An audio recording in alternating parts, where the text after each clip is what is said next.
Friends, कैसे हैं आप सब। आज एक और नई कहानी के साथ। एक बार राजा कृष्णदेव राय का दरबार लगा हुआ था।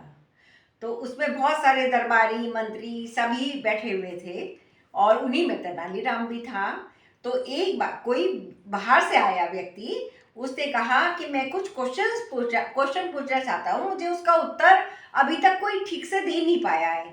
क्या आपके दरबार में कोई योग्य व्यक्ति है जो उसका आंसर दे सके। तो सबको बड़ी हैरानी हुई और सबने कहा ठीक है, पूछो आप। कि उसने पूछा कि दुनिया में सबसे अनमोल चीज क्या है। किसी ने रत्न बताए, किसी ने हीरा बताया, किसी ने सोना चांदी, किसी ने और कुछ कुछ बताया सब। पर वो उनके आंसर से खुश नहीं हो पाया, उसे संतुष्टि नहीं मिली। फिर हार कर सबका चेहरा एकदम से तेनालीराम की तरफ मुड़ गया कि क्या पता यही कुछ आंसर दे पाए। तो तेनालीराम खड़े हुए, राजा ने तेनालीराम की तरफ देखा।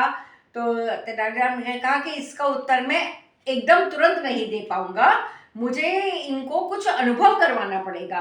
तो उसके लिए फिर ठीक है, राजा कृष्णदेव ने उनको शाही मेहमान बना लिया। तो कि जब तक वो चाहें मेहमान खाने में रह सकते हैं, जब तक तेनालीराम उनका उत्तर ना देंगे।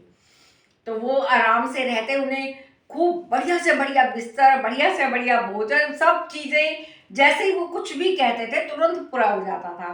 उन्हें बहुत आराम से सब चीज़ें मिल रही थी। उन्हें बहुत अच्छा लग रहा था ये सब पा करके। फिर भी वो मन में अपने क्वेश्चन का आंसर पाने के लिए तो लालायित थे ही थे, पर कोशिश कर रहे थे। 2 दिन तो उन्होंने वो सारी सुविधाएं खूब अच्छे से उपभोग की, खूब सोए, खूब आराम से किया। तीसरे दिन उनका मन हुआ कि चल थोड़ा सा बाहर निकल के देखे आता हूँ। तो जैसे ही वो बाहर निकलने के हुए तो बाहर एक दरबारी खड़ा था महल के बाहर। बोले आपको क्या चाहिए, बोलिए जो चाहिए आपको तुरंत आपके कमरे में ही आ जाएगा, पर आपको बाहर तो आप नहीं जा पाएंगे। तो ठीक है, वो आ गया, वो अंदर आ गया, फिर कुछ एक आध चीज ले ली, फिर हो गया। ऐसे ही फिर 2 दिन और निकल गए। अब तो उनका मन अंदर अंदर वो सब चीजों से उकताने लगा था। उन्हें लगा कि अब मैं बाहर जाके कुछ तो देखूं। तो जैसे ही वो फिर बाहर निकलने के हुए, फिर दरबारी ने रोक लिया कि आप बाहर नहीं जा सकते, आपको जो भी चाहिए अच्छी से अच्छी चीज आपको कमरे में दे दी जाएगी। अरे उन्होंने कहा नहीं, भाड़ में जाए तुम्हारा ये सब, मुझे नहीं चाहिए ये सब, मुझे तो बाहर निकलना है।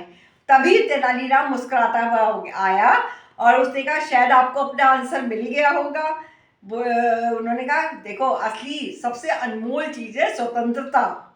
क्योंकि अगर आपको बंधन में कितना भी अच्छे से अच्छी चीज दे दी जाए, पर आपको वो स्वतंत्रता जो है ना, वो किसी भी कीमत पर सबसे अनमोल लगेगी, सबसे अनमोल है। इसीलिए पुराने जमाने में, पहले समय में एक कवि ने कहा भी है, हम पंछी उन्मुक्त गगन के पिंजरबद्ध न गा पाएंगे, कनक तीलियों से टकराकर सुंदर पंख टूट जाएंगे, हम बहता जल पीने वाले मर जाएंगे भूखे प्यासे, कहीं भली है कटक निबोरी कनक कटोरी की मैदा से।